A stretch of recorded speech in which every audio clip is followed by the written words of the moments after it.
그러니까 에일리언 TV의 외계과학자입니다. 외계인을 믿건 안 믿건 지구의 최후에 대하여는 누구나 궁금해합니다.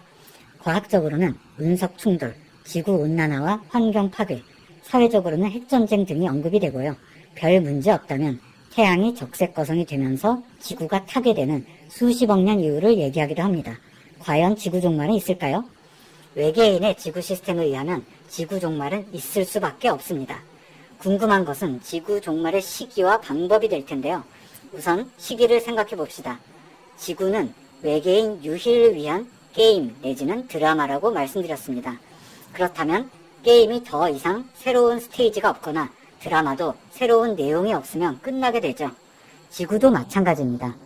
온갖 복잡한 사회현상과 각종 전쟁들이 끊이지 않지만 그 양상이 더 변화가 없다면 굳이 반복할 필요가 없습니다. 이미 외계인은 지구의 시간을 초월하므로 어느 시기든지 몇 번이고 세부 내용을 바꾸며 체험할 수가 있으니까요. 그래서 지구의 과학 수준이 중요한 척도가 됩니다.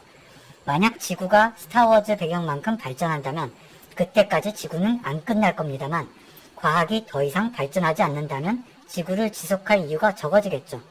우린 막연히 과학이 계속 발전한다고 생각하지만 그렇지 않습니다. 그 발전 속도는 점점 느려지고 있습니다. 에너지와 자원, 경제 논리 문제 때문에 우리가 상상하는 우주시대는 오지 않을 것입니다. 에너지 측면에서 봅시다. 아이언맨이 미니 핵 융합로로 날아다니니까 핵 융합이 실용화되면 가능할 것이라고요? 제가 보기엔 실현 가능성은 없습니다.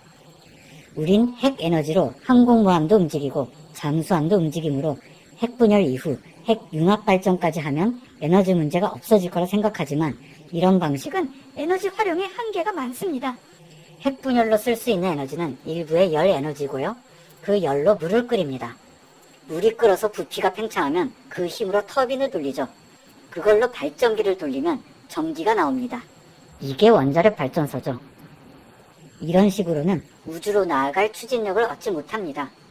괜히 복잡한 말씀을 드렸는데 지구 종말은 과학의 발전이 멈추고 노아의 홍수 때처럼 지구가 포화 상태가 되거나 인간 사회가 걷잡을 수 없는 상황이 되었을 때 오게 될 것입니다. 그렇다면 방법은 어떻게 올까요? 점점 사람이 줄어서 마지막 사람이 죽으면서 오는 건 비인간적, 비상식적이기 때문에 대폭발과 같은 짧은 이벤트에 의해 지구 종말이 올 것입니다. 그러나 거대 운석은 아닐 겁니다. 지구의 애착이 커서 지구 자체를 부수지는 않을 거라고 하네요. 암튼 종말이 오면 인간들은 바로 외계 행성 입성 혹은 지옥에 가게 되겠네요. 외계인이 만든 지구에 사는 인생이라면 살다가 중간에 종말이 오는 건 좀 손해가 크고 포인트 획득에 불리할 것 같긴 합니다. 결국 지구 생활을 열심히 즐겁게 살아야 된다는 결론이 나오게 되네요. 오늘의 요약. 지구 종말은 과학 발전이 멈추면 올 가능성이 크고 한 방에 올 것이다. 그것과 상관없이 우린 열심히 즐겁게 살자. 끝.